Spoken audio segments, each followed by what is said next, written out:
With its distinctive colors and otherworldly design, this one-of-a-kind rail car was built for one purpose and one purpose only: to lure back rail passengers from a competitor whose business was just beginning to take off: airlines. My name is Tom Burton, and I'm a ticket agent for the Milwaukee Road.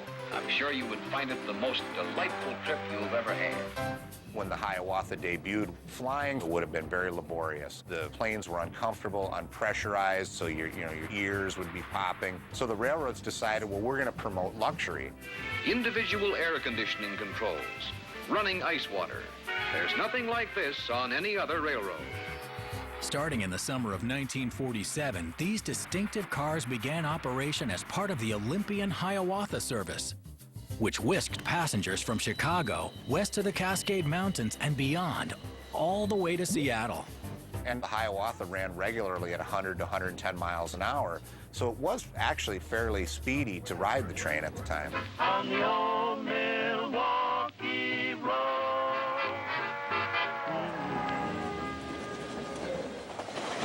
Faster than cars and more comfortable than flying, these trains promise the ultimate in modern design and passenger comfort.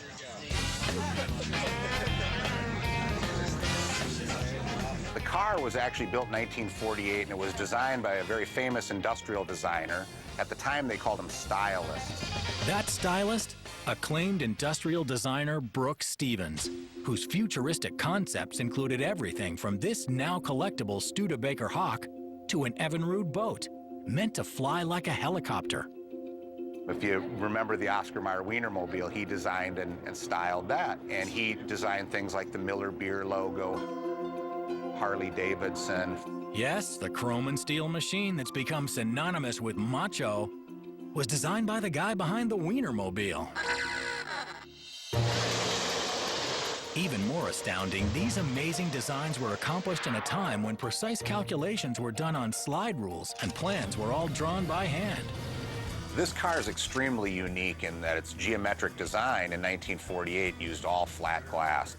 There's no curved glass anywhere in it. Of course, with today's modern era, they would just use a computer to figure all that out. So this was all figured out mathematically on a drawing board.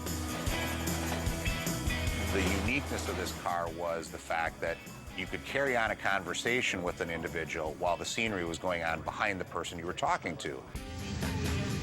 Today, the car is owned, operated, and preserved by the nonprofit Friends of the 261, which takes its name from the steam locomotive that was the organization's first acquisition.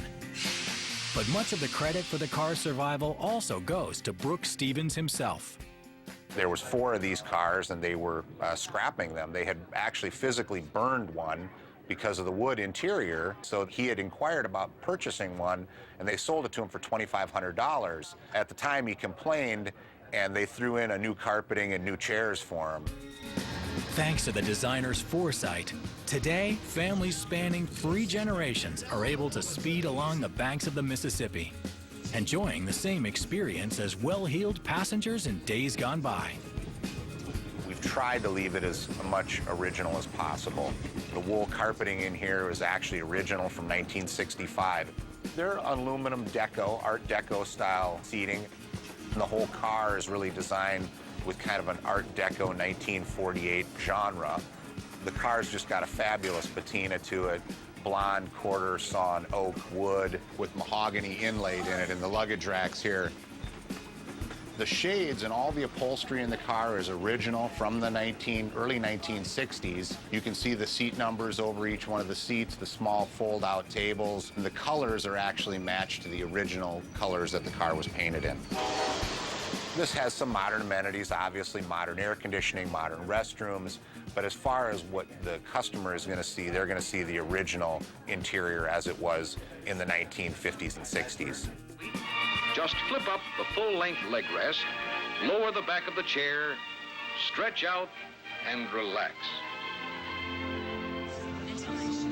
Even today, the train continues to attract a new generation of fans, including this couple who just got hitched. We were married yesterday. And are spending their honeymoon riding the rails. The first week in November, we're going to D.C. and riding Amtrak's President's Dome car back to Chicago. So, could this be the start of another generation of rail fans? Who knows? But as the old saying goes, if the trains are rockin', don't come a knockin'.